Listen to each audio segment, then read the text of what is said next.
Hello, screen दिसत आहे? Yes, sir.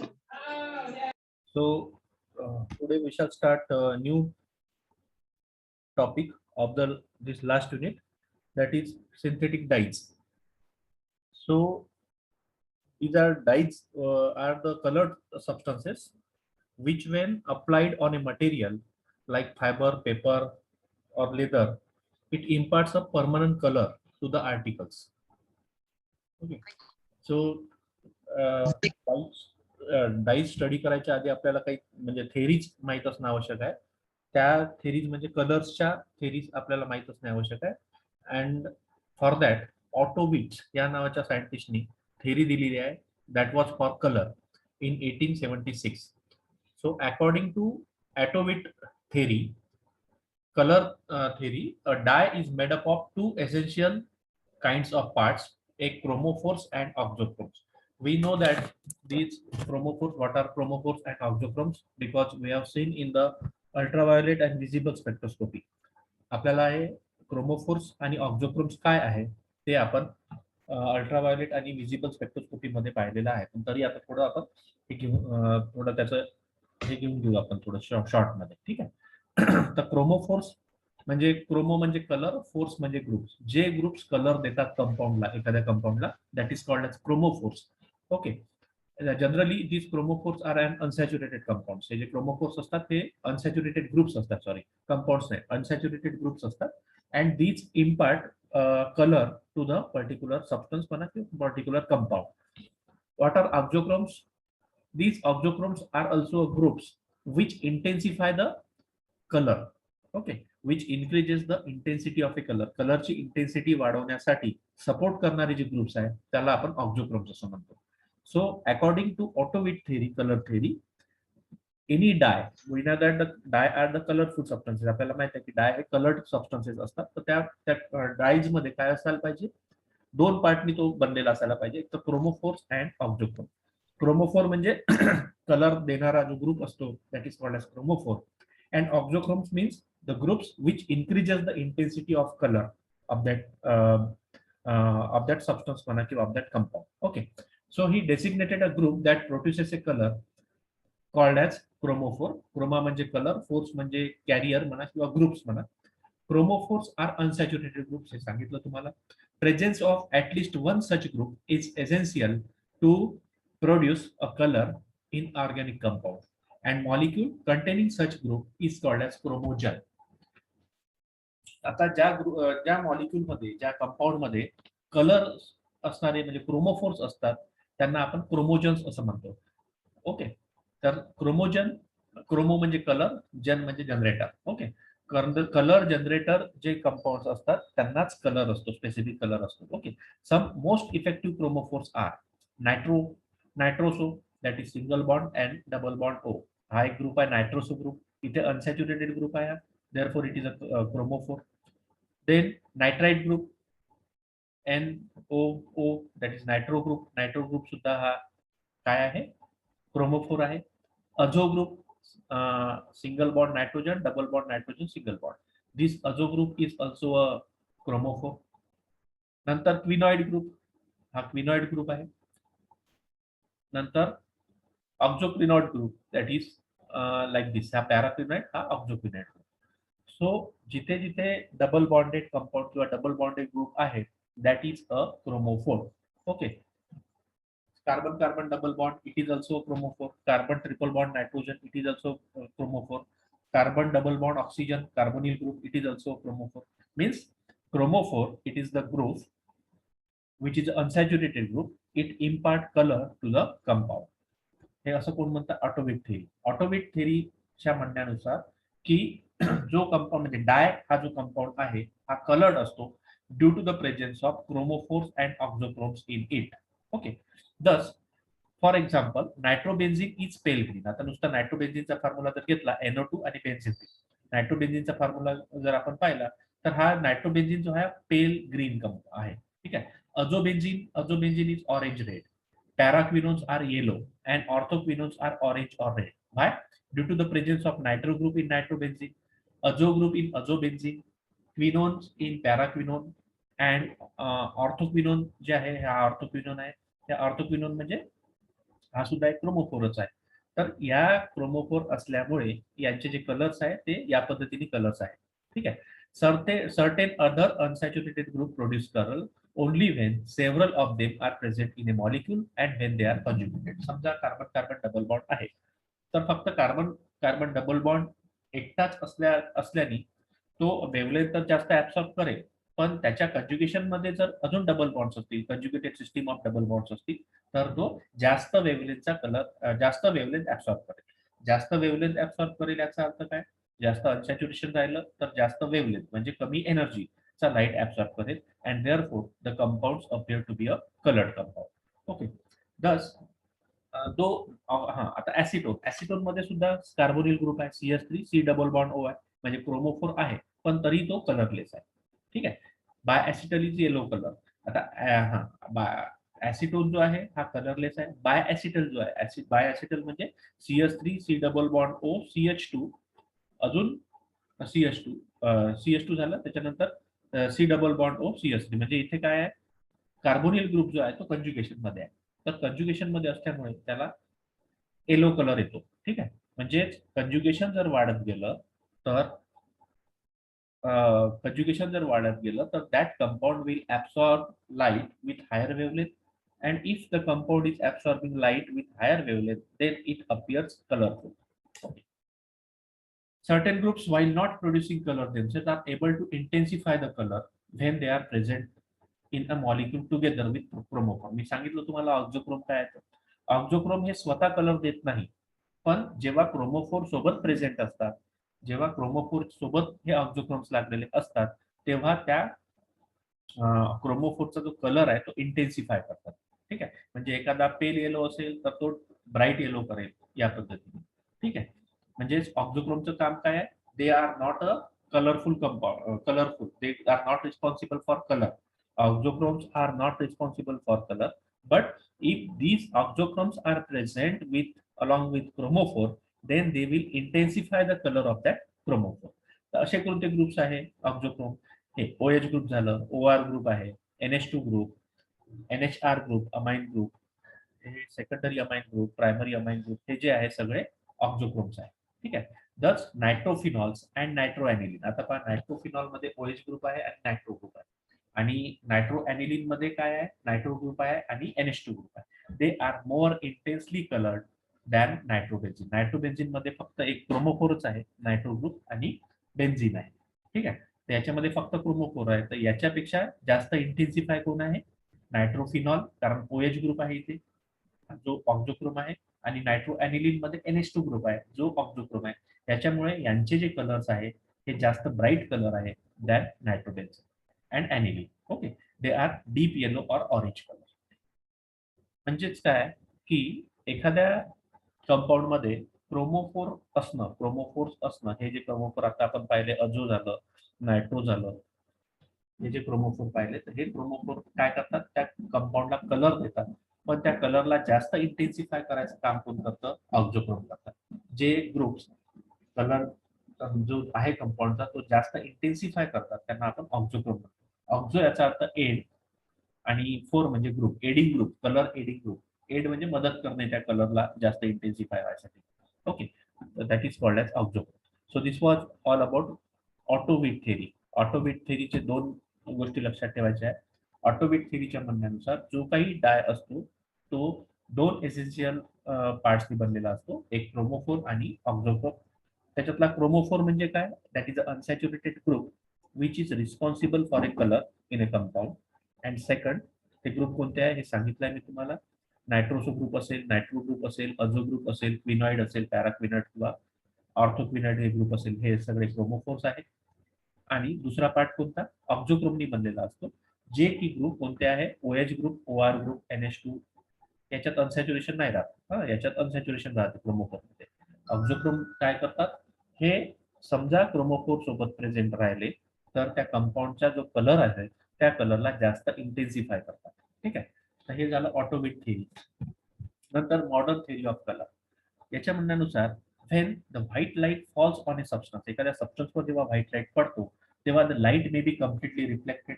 समजा तो लाईट पूर्णपणे रिफ्लेक्ट झाला तर सबस्टन्स कोणत्या कलरचा दिसेल, व्हाईट कलरचा दिसेल, असं मॉडर्न थिअरी ऑफ कलर म्हणताय. When a white light falls on a particular substance, then if that light is completely reflected, then the substance will appear as a white. जर तो completely absorbed झाला, if the light is completely absorbed, then the substance will appear black. If the substance absorbs all visible light except that corresponding to, example, yellow, it will transmit or reflect only yellow color and will be seen as yellow. However, it is generally seen that the light of only one color is absorbed, in which case the substance will appear to the complementary color. Thus, if the light is absorbed from violet region of spectrum, the substance will be seen by as yellow. If the light is absorbed from red region, the substance will appear green. काय म्हणणं आहे modern थिअरीचं? समजा if the white light is fall on a particular substance, then if it is completely reflected, जर तो light जर पूर्णपणे reflect झाला तर तो सबस्टन्स कोणत्या कलरचा दिसेल आपल्याला? व्हाईट कलरचा. जर तो व्हाईट लाईट पूर्णपणे ऍब्सॉर्ब केला त्या सबस्टन्सनी, that substance will appear as a black substance दिसेल. ठीक आहे. आता समजा आता आपल्याला माहित आहे की white light is white light it consist of various colour. आपल्याला माहित आहे की व्हाईट लाईट मध्ये बरेचसे कलर असतात. तर त्यामधला एखाद्या पर्टिक्युलर वेव्हलेंथचा लाईट समजा यांनी ऍब्सॉर्ब केला, एखाद्या पर्टिक्युलर कलरचा लाईट समजा यांनी ऍब्सॉर्ब केला, येलो लाईट म्हणा किंवा रेड लाईट म्हणा, तर आपल्याला जो कलर दिसेल, आपल्याला जो त्या सबस्टन्सचा जो कलर दिसेल तो त्याचा कॉम्प्लिमेंटरी कलर दिसेल. ओके. जो लाईट ऍब्सॉर्ब करतो तो सबस्टन्स त्याचा कॉम्प्लिमेंटरी कलर आपल्याला दिसेल. म्हणजे तो कलर, तो सबस्टन्स आपल्याला जो जो कलर दिसेल त्या सबस्टन्सचा तो कोणता राहील? ऍब्सॉर्ब केलेल्या लाईटचा कॉम्प्लिमेंटरी कलर. तर ते कसं करायचं? त्यासाठी हे व्हील तयार केलंय आणि याच्यामध्ये पहा विबजोर लिहिलाय. ऍक्च्युली आपल्याला माहित आहे की व्हाईट लाईट मध्ये विबजोर्स असतात. विबजोर म्हणजे violet, Indigo, green, yellow, orange आणि रेड. तर त्या कलरला या पद्धतीने यांनी अरेंज केलाय. ठीक आहे. व्हायोलेट इथे लिहिला आपण, इंडिगो पण इथेच असतो, व्हायोलेटच्या बाजूला Indigo, blue, green, yellow, orange, red या पद्धतीचं हे व्हील तयार केलं. समजा एखाद्या सबस्टन्सनी वरती व्हाईट लाईट पडल्यानंतर जर सबस्टन्सनी येलो लाईट ऍब्सॉर्ब करणं म्हणजे काय? या एवढ्या 5500 ते 6000 अँगस्ट्रॉम युनिटच्या मधातला जर त्यांनी लाईट ऍब्सॉर्ब केला त्या सबस्टन्सनी, then the substance will appear violet to us. ठीक आहे. सबस्टन्स कोणता दिसेल आपल्याला? व्हायोलेट. कारण याचा कॉम्प्लिमेंटरी कलर कोणता आहे? हा आहे. याचा कॉम्प्लिमेंटरी कलर कोणता आहे? हा आहे. ग्रीनचा कॉम्प्लिमेंटरी कलर कोणता आहे? हा. समजा सबस्टन्सनी ग्रीन लाईट ऍब्सॉर्ब केला, म्हणजेच या वेव्हलेंथचा लाईट जर ऍब्सॉर्ब केला 5000 ते 5500 या दरम्यानचा लाईट जर त्या सबस्टन्सने ऍब्सॉर्ब केला, then the substance will appear as a red to us. ठीक आहे. का बरं रेड? कारण याचा कॉम्प्लिमेंटरी कलर रेड आहे. जर रेड ऍब्सॉर्ब केला तर आपल्याला कोणता दिसेल? तो सबस्टन्स ग्रीन दिसेल. ठीक आहे. असं मॉडर्न थिअरी ऑफ कलर्स म्हणणं आहे. So this is called as modern theory of color. Then valence bond theory. The valence bond theory काय म्हणते? According to this theory, it is a resonance stabilization of excited state that is responsible for the absorption in the visible region. आता हे ह्या ज्या theories आहे, valence bond theory आहे, MOT आहे, याच्यामध्ये आपल्याला माहिती आहे की substance according to this theories काय म्हणतात त्या theory की एखादा सबस्टन्सवर जेव्हा it absorbs some radiation, then it will gets excited to the higher energy level. ठीक आहे. तो काय होईल? सबस्टन्स एक्साइट होईल. लिहिलेला आहे when ultraviolet or visible light is absorbed by a molecule and electron is excited, that is it is promoted to the orbital of higher energy. The wavelength of light absorbed depends on the energy difference between the excited and ground state of the molecule. जेवढा small difference राहील, the smaller difference between the two states, the longer wavelength is absorbed by the light. Okay. By the substance. The energy required to promote an electron depends upon the environment of the electron. Sigma bonded आहे की pi bonded आहे त्याच्यानुसार हे राहील. It is necessary to promote the electrons and may at times break the molecule and form a free radical. Pi electrons are less firmly held and require less energy to excite. Electrons belonging to conjugated system require even less energy.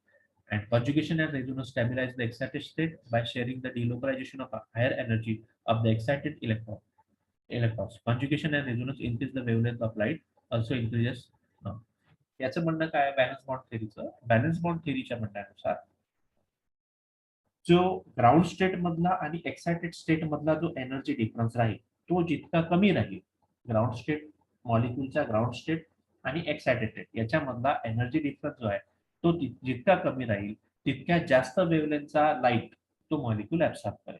ठीक आहे, तेवढ्यात जास्त वेव्हलेंथचा light तो molecule absorb करेल. तर जास्त वेव्हलेंथचा लाईट ऍब्सॉर्ब करणं म्हणजे काय? तो व्हिजिबल रिजन मध्ये येईल, म्हणजे तो सबस्टन्स व्हिजिबल रिजन मध्ये वेव्हलेंथ जेवढी जास्त तेवढं तो व्हिजिबल रिजन मध्ये येईल.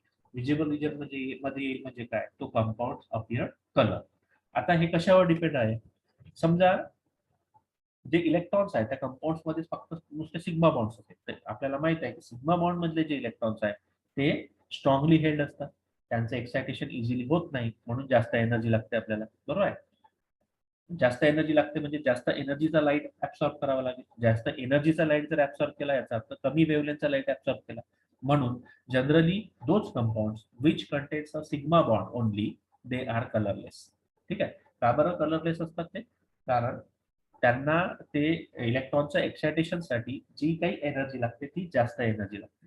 जेवढी जास्त एनर्जी लागेल तेवढं वेव्हलेंथ जी आहे ती कमी झाली. वेव्हलेंथ कमी म्हणजे light appears colourless, that molecule appears colourless. आता समजा त्या कंपाऊंड मध्ये कंज्युगेटेड सिस्टीम मध्ये पाय बॉन्ड्स आहे. पण या पद्धतीचे कंज्युगेटेड सिस्टीम मध्ये समजा पाय बॉन्ड्स आहे. ठीक आहे, जर पाय बॉन्ड जितके जास्त राहील, कंज्युगेटेड सिस्टीम जितकी जास्त राहील, आपल्याला माहित आहे की पाय bonds R लुजली bonded. Pi bond जे असतात ते लुजली बॉन्डेड असतात, त्यांना एक्सायटेशन साठी काही जास्त एनर्जी लागत नाही. आणि जर त्यातल्या त्याच्यात जर कंज्युगेटेड सिस्टीम राहिली तर ते पुन्हा एनर्जी गॅप जो असतो तो त्यांचा कमी होतो. ठीक आहे, जितकी जास्त कंज्युगेशन तेवढा एनर्जी गॅप कमी. एनर्जी गॅप जितका कमी राहील तितकी वेव्हलेंथ आपल्याला जास्त लागेल, है ना? म्हणजे तितका जास्त वेव्हलेंथचा लाईट तो मॉलिक्यूल ऍब्सॉर्ब करेल. जेवढ्या जास्त वेव्हलेंथचा तो लाईट ऍब्सॉर्ब जास्त करेल याचा अर्थ it will falls in a visible region and therefore the compounds appear colour. ठीक आहे, म्हणजे जितके जास्त कंज्युगेशन राहतील त्याच्यामध्ये, कंज्युगेटेड सिस्टीम जितकी जास्त राहील तितकी जास्त तो लाईटचा कलर दिसेल. For example beta carotene. आता या बीटा कॅरोटीन पहा, त्या बीटा कॅरोटीन मध्ये खूप सारे कंज्युगेटेड सिस्टीम आहे. Single bond, double bond, single bond, double bond, single bond, खूप सारे. ठीक आहे, beta carotene it is present in आता हा बीटा कॅरोटीन जे आहे या बीटा कॅरोटीन मध्ये ऑरेंज ऍब्सॉर्ब ऑरेंज कलरचा हा थोडा बीटा कॅरोटीन असलेला सबस्टन्स किंवा ऑब्जेक्ट जो आहे तो दिसतो आपल्याला. ठीक आहे, तर आपल्याला गाजर माहित आहे, गाजरामध्ये बीटा कॅरोटीन असते म्हणून ते जवळपास ऑरेंज सारखं ते दिसत असते. टोमॅटोमध्ये ते 13 बॉन्ड असलेला एक कंपाऊंड असतो, त्याच्यामुळे त्याचा रेड कलर दिसतो आपल्याला. म्हणजेच काय, याच्यामध्ये जितके नंबर ऑफ अनसॅच्युरेशन जास्त राहील तितका तो जास्त वेव्हलेंथचा लाईट ऍब्सॉर्ब करेल and that the substance will appear colourful. हे झालं valence bond theory. Molecular orbital theory आपल्याला माहितच आहे. आपल्याला माहित आहे की according to molecular orbital theory there is a bonding or molecular orbital as well as anti bonding molecular orbital, है ना? आता बॉन्डिंग मॉलिक्युलर ऑर्बिटल आणि एंटी बॉन्डिंग मॉलिक्युलर ऑर्बिटल्स असतात त्याच्यामध्ये. आपल्याला माहित आहे की सिग्मा बॉन्डिंगची ऑर्बिटल ची एनर्जी सगळ्यात कमी असते आणि सिग्मा एंटी बॉन्डिंग ऑर्बिटलची मॉलिक्युलर ऑर्बिटलची एनर्जी सगळ्यात जास्त असते. त्याच्यानंतर असते पाय बॉन्डिंग, त्याच्यानंतर असते नॉन बॉन्डिंग इलेक्ट्रॉन, त्याच्यानंतर पाय स्टार एंटी बॉन्डिंग आणि त्याच्यानंतर सिग्मा स्टार एंटी बॉन्डिंग. ठीक आहे, आता ज्या मॉलिक्यूलमध्ये एन टू पाय स्टार ट्रान्झिशन होत आहे किंवा पाय टू पाय स्टार ट्रान्झिशन होत आहे, एन टू पाय स्टार म्हणजे नॉन बॉन्डिंग इलेक्ट्रॉनचं ट्रान्झिशन पाय स्टार ऑर्बिटल मध्ये म्हणजे पाय स्टार एंटी बॉन्डिंग ऑर्बिटल मध्ये, आणि पाय किंवा पायचं ट्रान्झिशन म्हणजे पाय इलेक्ट्रॉनचं ट्रान्झिशन पाय स्टार एंटी बॉन्डिंग म्हणजे पाय स्टार ऑर्बिटल मध्ये मॉलिक्युलर ऑर्बिटल मध्ये जेव्हा होत असते ट्रान्झिशन, म्हणजेच ज्या मॉलिक्युलमध्ये एन टू पाय स्टार किंवा पाय टू पाय स्टार ट्रान्झिशन होतात, ज्या मॉलिक्युलमध्ये एन टू पाय स्टार किंवा पाय स्टार ट्रान्झिशन होतात असे मॉलिक्युल्स हे जवळपास जास्त वेव्हलेंथचे लाईट ऍब्सॉर्ब करतात. कारण काय, एनर्जी डिफरन्स कमी आहे म्हणून. एनर्जी डिफरन्स कमी आहे म्हणून म्हणजेच काय, जेवढे मॉलिक्युल मध्ये नॉन बॉन्डिंग इलेक्ट्रॉन्स किंवा पाय बॉन्ड जास्त असतात तेवढं तो मॉलिक्यूल जास्त वेव्हलेंथचा लाईट ऍब्सॉर्ब करेल and that therefore the molecule will appear colourful. Okay, तर सगळ्यात जास्त एनर्जी कशाला लागत आहे? सिग्मा टू सिग्मा स्टार, म्हणजे ज्या मॉलिक्यूल मध्ये नुसते सिग्मा बॉन्ड्स राहतात, मॅक्सिमम सिग्मा बॉन्ड ज्या मॉलिक्यूल मध्ये आहे तिथे जास्त एनर्जी लागून राहिली आपल्याला, कारण एनर्जी डिफरन्स खूप जास्त आहे. ठीक आहे ना, सिग्मा टू सिग्मा स्टार हा एनर्जी डिफरन्स जास्त आहे, एनर्जी जास्त लागत आहे म्हणजे वेवलेंथ कमी लागत आहे, वेवलेंथ कमी लागत आहे म्हणजे सबस्टन्स जो आहे तो कलरफुल राहणार नाही, कलरलेस राहील, कारण तो अल्ट्राव्हायोलेट रेज ऍब्सॉर्ब करेल. या पद्धतीने मॉलिक्युलर ऑर्बिटल फिरते. Now what is dye? Dyes are the colored organic compounds that are used to impart color to various substrate. ठीक आहे.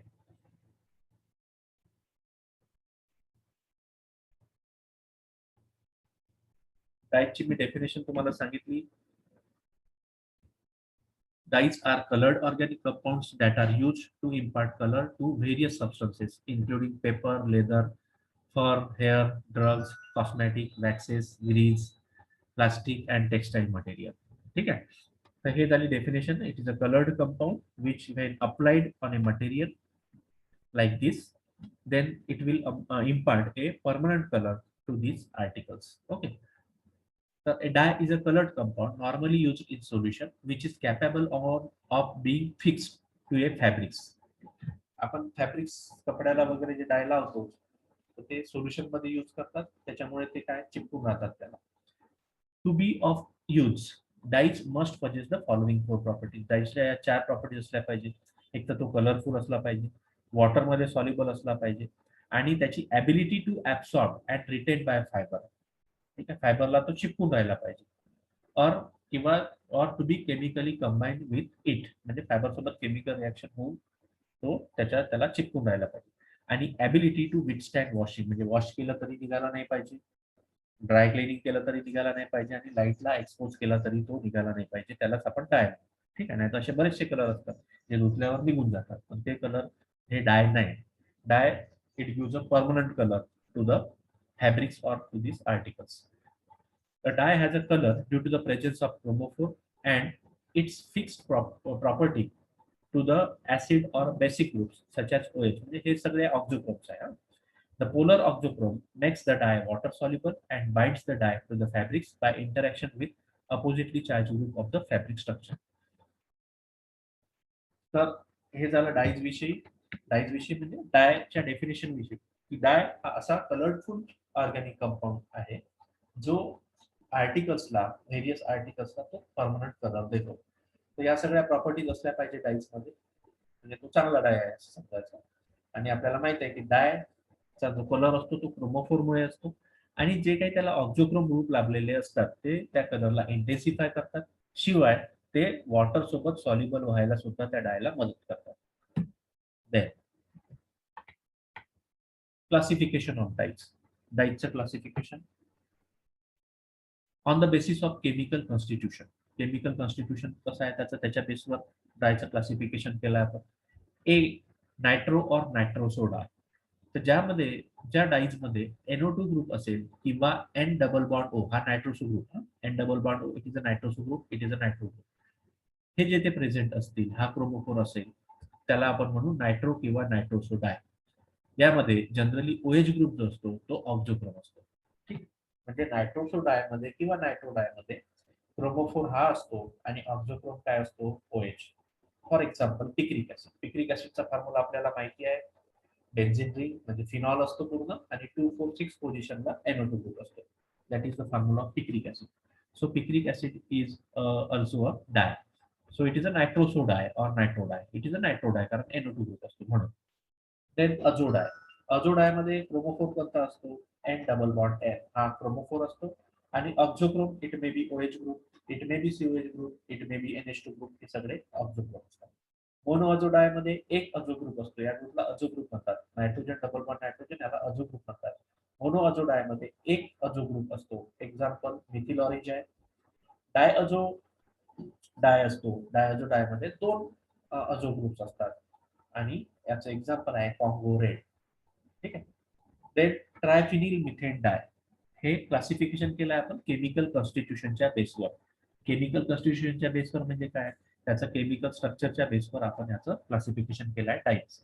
देन ट्रायफिनिल मिथेन डाय, ट्रायफिनिल रिंग आणि ह्या मिथेन, मिथेन म्हणजे CS3 आहे म्हणून ते मदर सी असल्यामुळे ट्रायफिनिल मिथेन डाय म्हणतो. याच्यामध्ये जो क्रोमोफोर असतो हा असतो पॅराक्विनॉइड. हा जो दिसताय paraquinoid, it is a chromophore. आणि याच्यामध्ये ऑक्झोक्रोम जो असतो, it may be OH, it may be NH2, it may be NR2. These are all auxochrome. ठीक आहे. तुम्हाला लक्षात काहीच ठेवायचं नाही याच्यामध्ये, ऑक्झोक्रोम लक्षात नाही ठेवायचे, फक्त क्रोमोफोर कोणते आहे याचं तेवढंच लक्षात ठेवायचं. अझोमध्ये अझो ग्रुप राहील, नायट्रोमध्ये नायट्रो ग्रुप राहील, ट्रायमिथिल फिनिल मध्ये क्विनॉइड ग्रुप राहील, या पद्धतीचा ग्रुप राहील. याचे एक्झाम्पल आहे क्रिस्टल व्हायोलेट, मॅलासिड ग्रीन. हे डाईज आहे. तर हे कोणत्या टाईपचे डाईज आहे? ट्रायमिथिल डाईज. म्हणजे याच्या फॉर्म्युल्यामध्ये हे ग्रुप असतात. ठीक आहे, म्हणजे क्विनॉइड ग्रुप वगैरे असतोच. नंतर असतो anthraquinone dye. Anthraquinone dye, it is a derivative of anthraquinone. अँथ्राक्विनोनचं स्ट्रक्चर या पद्धतीचं आहे. याच्यामध्ये क्रोमोफोर कोणता आहे आपल्याला दिसत आहे? क्रोमोफोर पॅराक्विनॉइड हा क्रोमोफोर आहे मधातला, आहे ना, पॅराक्विनॉइड क्रोमोफोर आहे. त्याच्यामध्ये जनरली ऑक्झोग्रुप जो असतात तो OH ग्रुप असतो. एक्झाम्पल आहे याचं ॲरिझरिन डाय. ॲरिझरिन हे डाय आहे. हे कोणत्या टाईपचं डाय आहे? अँथ्राक्विनोन डाय आहे. ठीक आहे. देन थॅलिन. थॅलिनचं एक्झाम्पल फिनॉप्थॅलिन आपल्याला माहितच आहे. फिनॉप्थॅलिन कसं मिळतं?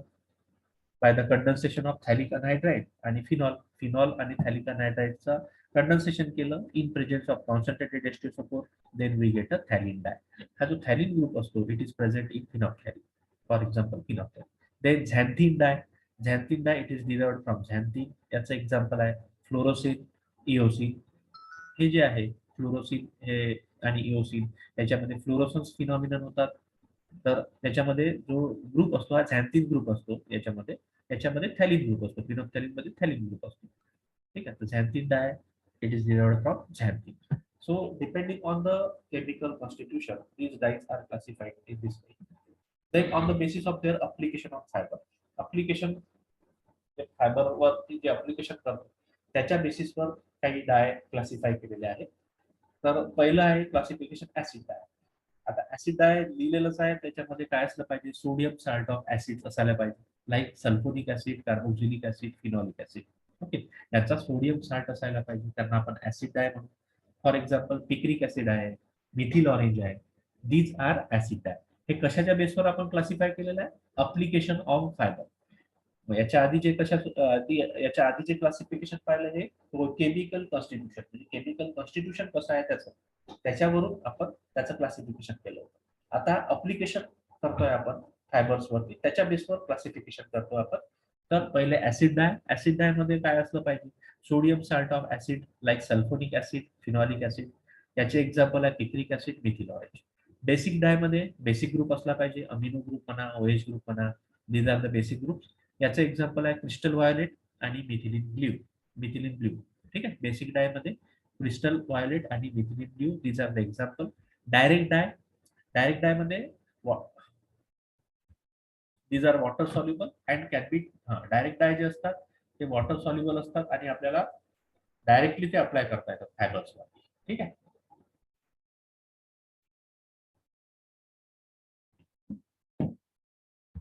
डायरेक्टली फायबरवरती आपल्याला अप्लाय करतात, म्हणजे त्याचं पाण्यामध्ये टाकायचं, डायरेक्ट लावून द्यायचं. For example कॉंगोरेट.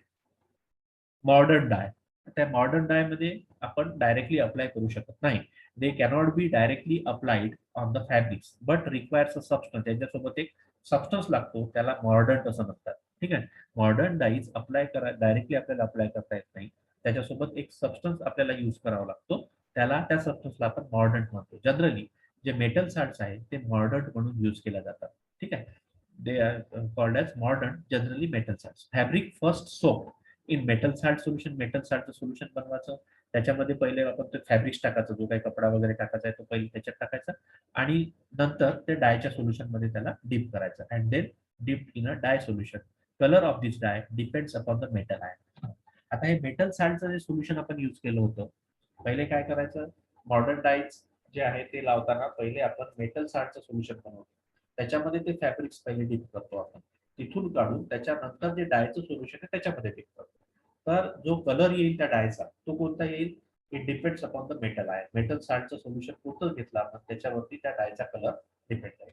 आता समजा ॲलिझरीन डाय आपण विचार म्हणजे घेतला असेल, ॲलिडरीन डायचं सोल्युशन जर घेतलं असेल, तर it gives red colour with aluminium ion. समजा मेटल सोल्युशन कोणतं घेतलं मग यावेळेस ॲल्युमिनियमचं जर मेटल सोल्युशन घेतलं असेल, तर त्याचा डायचा कलर कोणता राहील? रेड कलरचा राहील. समजा आपण बेरियमचं सोल्युशन घेतलं असेल तर ब्ल्यू कलरचा डाय तयार होईल. ब्ल्यू कलर तयार होईल त्या याला कपडा आहे त्याला. आणि समजा मॅग्नेशियम आयनचं जर सोल्युशन घेतलं असेल मेटल सोल्युशन तर व्हायोलेट कलर या पद्धतीने. Ingrain dye applied to fabrics by chemical reaction Congo red. ठीक आहे. कॉंगो रेड हा इनग्रेन डाय आहे as well as it is a direct dye. Direct dye पण आहे आणि इनग्रेन डाय पण आहे. इनग्रेन डाय म्हणजे अप्लाइड ऑन केमिकल रिएक्शन होईल. आपण सांगितलं की डायरेक्टली आपण तो हा लावू शकतो कॉंगो, तर त्याची डायरेक्टली त्या फॅब्रिक सोबत केमिकल रिएक्शन होते आणि तो त्याला चिपकतो. वॅट डाय वॉटर इनसॉल्युबल एक्झाम्पल इंडिगो डाय. वॅट डाय जे असतात ते वॉटर इन्सॉल्युबल असतात आणि याचे एक्झाम्पल आहे indigo dye. So these are the classification on depending on the application of applications of dyes on the fabrics.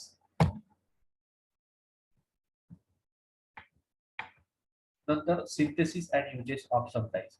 3 की 4 डाईज आहे फक्त तुम्हाला सिलेबसला. क्लासिफिकेशन, डेफिनेशन, पहिले डेफिनेशन आहे. थेरीज थोड्या बहुत आता तुम्हाला लक्षात आलेल्याच आहे थेरीज. आणि त्याच्यानंतर क्लासिफिकेशन आहे.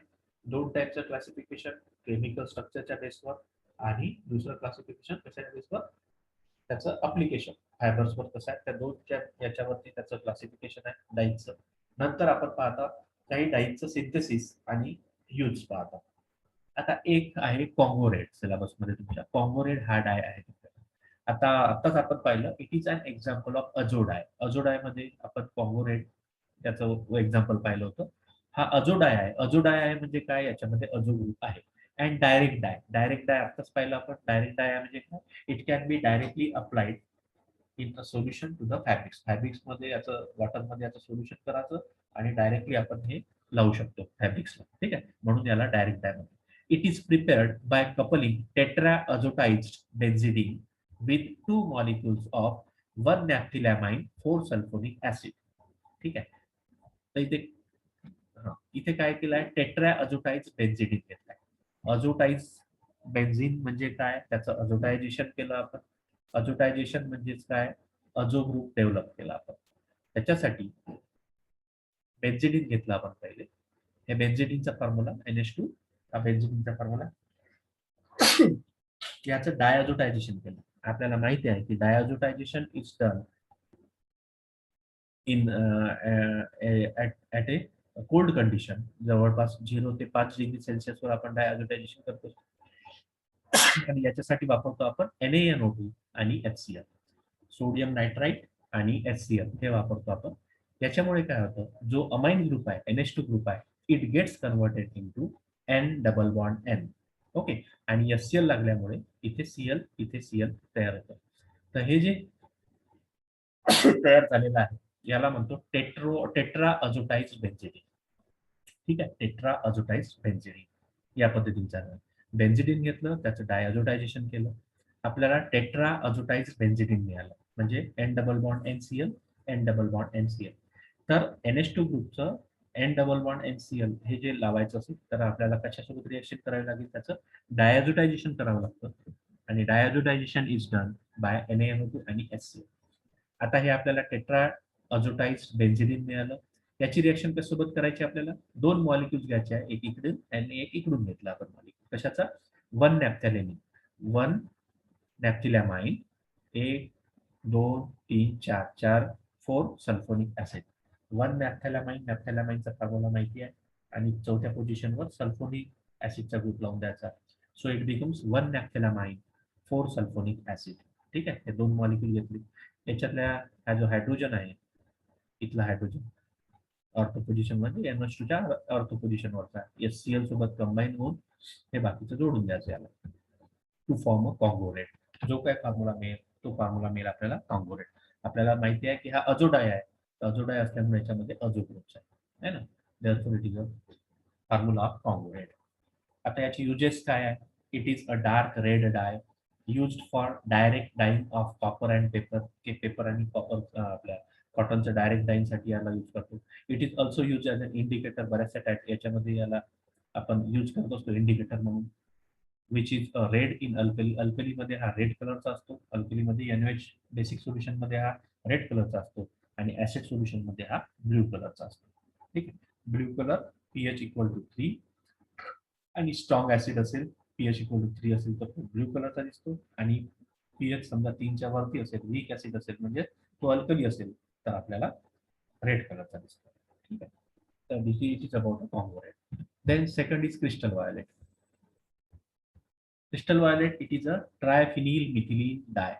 Triphenyl methylene dye, it is prepared by heating Michler's ketones with dimethyl aniline in presence of POCl3.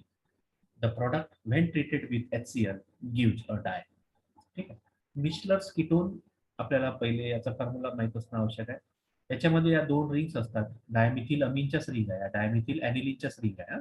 Dimethyl अॅनिलिनचा फॉर्म्युला, त्याला दोघांना जोडायचं कीटोनिक ग्रुपनी, कार्बोनिल ग्रुपनी, it becomes a Michler's ketone. ठीक आहे. डायमिथिल अमीनचा हा जो फॉर्म्युला आहे तोच फॉर्म्युला मिचलर कीटोन मध्ये दोन घ्यायचे डायमिथिल अमीन दोन घ्यायचे आणि त्या दोघांनाही C double bond O नी जोडायचं. It becomes a Michel's ketone. When this Michel's ketone it reacts or it is treated with dimethylamine, हा फॉर्म्युला ॲनिलीन, डायमिथिल ॲनिलीनचा फॉर्म्युला आहे. दोन मिथिल ग्रुप आणि ॲनिलीन, कारण बेन्झीन रिंग आणि NH2 राहिला तो ॲनिलीन झाला, तर दोन हायड्रोजन जे आहे ते मिथिल ग्रुपने रिप्लेस केले म्हणून हा झाला डायमिथिल ॲनिलीन. ठीक आहे. यांची रिएक्शन केली इन प्रेझेन्स ऑफ POCl3. POCl3च्या प्रेझेन्स मध्ये जेव्हा आपण रिएक्शन करू याची तेव्हा काय होतं, हे जे आहे म्हणजे इथला ग्रुप आहे तो या कार्बनला लागतो आणि हा O ऑक्सिजन जो आहे तो ऑक्सिजनला हा OH लागतो, म्हणजे हा OH आणि हे बाकीचे याला इथे लागून जातं. हे जशाने तसंच, याला डिस्टर्ब केलं नाही, याला डिस्टर्ब केलं नाही, आपण हे जशाने तसंच लिहिलं. फक्त इथे COH केलं आणि हे रिंग कुठे लावली, कार्बनला लावली. हा जो आपल्याला इंटरमिजिएट कंपाऊंड मिळाला हा ल्युकोबेस आहे. It is a colourless compound. ठीक आहे. नंतर हे इथून इकडे शिफ्ट केले इलेक्ट्रॉन, हे इलेक्ट्रॉन इकडे शिफ्ट केले, हे इलेक्ट्रॉन इकडे शिफ्ट केले आणि OH काढून टाकला, म्हणजे H2O बाहेर निघाला. का बरं, कारण याला HClच्या प्रेझेन्स मध्ये हिट केला आपण.